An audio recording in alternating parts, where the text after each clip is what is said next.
I had a feeling that things would go down this way.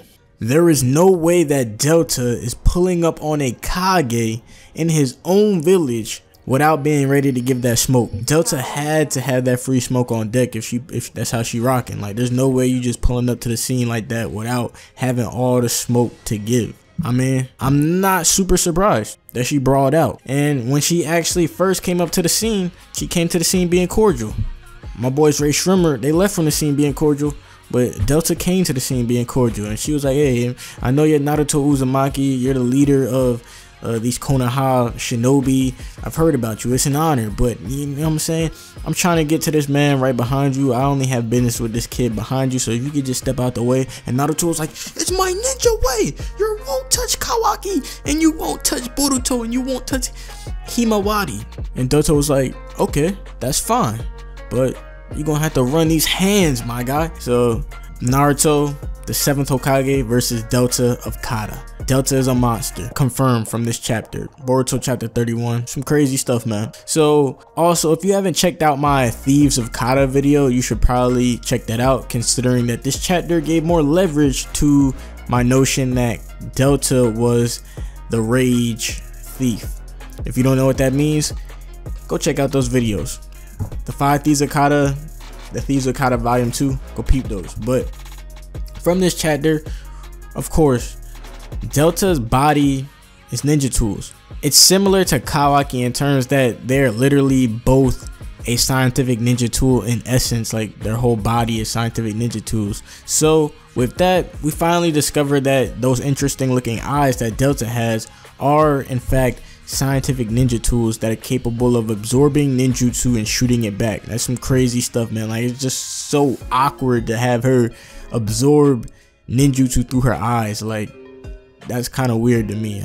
I really didn't expect that. I knew they probably did something. I thought they were just mechanical. Technically they are, but I don't know, that just caught me off guard. But when I saw Delta absorb Naruto's Rasengan, this made me think back to when Kashin Koji used the Rasengan. To be real, Kashin Koji could be on that same wave as Delta. The whole Kata squad could be on that ninja tool wave. They could be modified human beings to the point to where they're less human than ninja tool. But like I said, he could very well be a living scientific ninja tool and basically be on some Mega Man shit. They download different move sets and forms, and they basically download that shit and install that shit to a person. So that could be some shit that Kashin Koji's on. And the reason why Konohamaru recognized the Rasengan as not being from a scientific ninja tool could be that it is built inside of him internally versus like an external attachment like the gauntlet that Boruto used to have. So he could have a connection to Konoha because that's where his combat data was inspired by.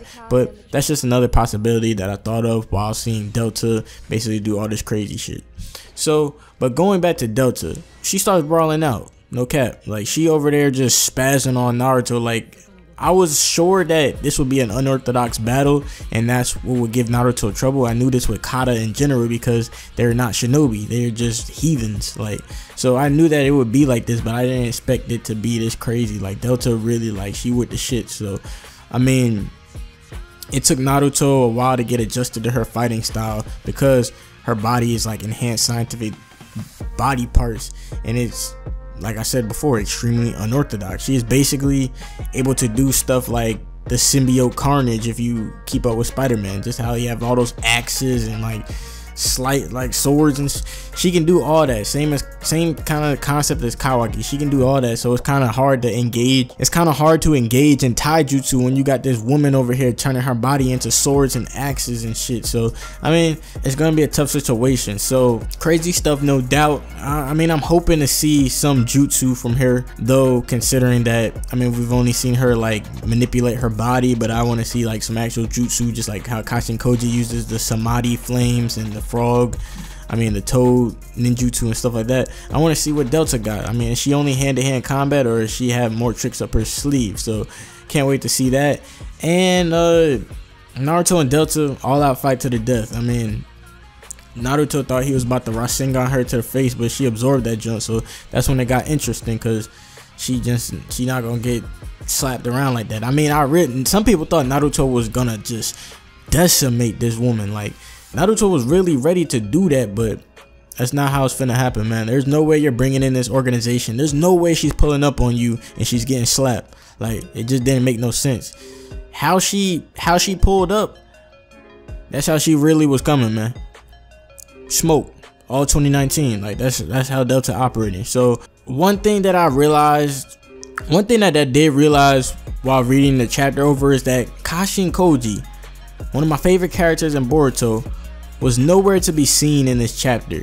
I really didn't recognize it because all that crazy stuff was going on. Like, this chapter was just so crazy to me, so I didn't realize it. But hopefully Kashin Koji shows up in the next chapter. Naruto might not be able to engage Kashin Koji, although he might come in to kind of meddle with the fight later on. But from my analysis of what's going on right now, Naruto might not be able to effectively engage Delta in this situation. He's inside the village. I mean, I would say just to go straight on Bijou mode and like just rip this lady to smithereens. But I'm just like, you gotta keep in mind that he has the kids close to him, in an area close to him. He doesn't want to get them messed up. He's inside the village still, so we can't just go destroy everything. So it's like, it's stuff that you have to take into consideration. And Naruto's fighting style, like, he's really kind of destructive when he fights. So it's really a tough situation for him, because he kind of has to keep it to a minimum in terms of just dealing with this threat and moving on. He can't really just go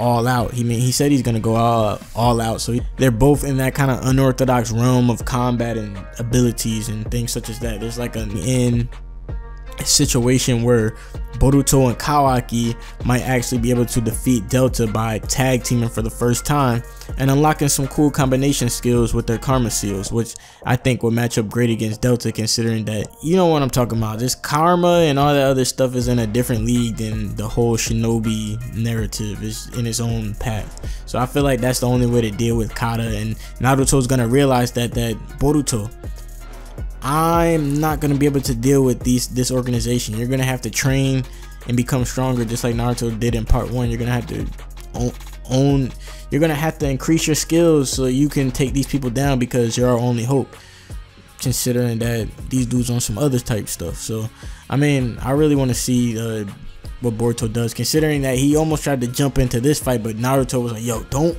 jump in, man. Like, don't do this, man.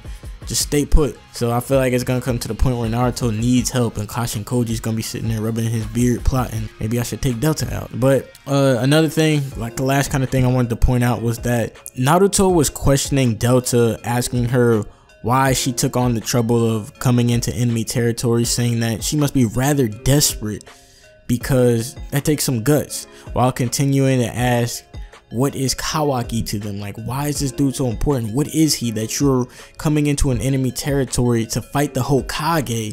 Who is this man? Like, yo, they trying to figure that out, because it's just not adding up. But Delta was really kind of silent to answer that question, and then she said she's not really gonna answer that, considering that you're about to die. So she thought she had Naruto pinned down, but Naruto was really capping. He was just like, yo, I'm on some bullshit just to get you to talk, but let me take this spear out my stomach. She pulled the spear out of his stomach. She was like, oh, you actually healed? He was like, yeah. So I mean, now we can actually get this fight popping. And she was like, since you want to make fun of me and act like you hurt, we can get this joint popping too.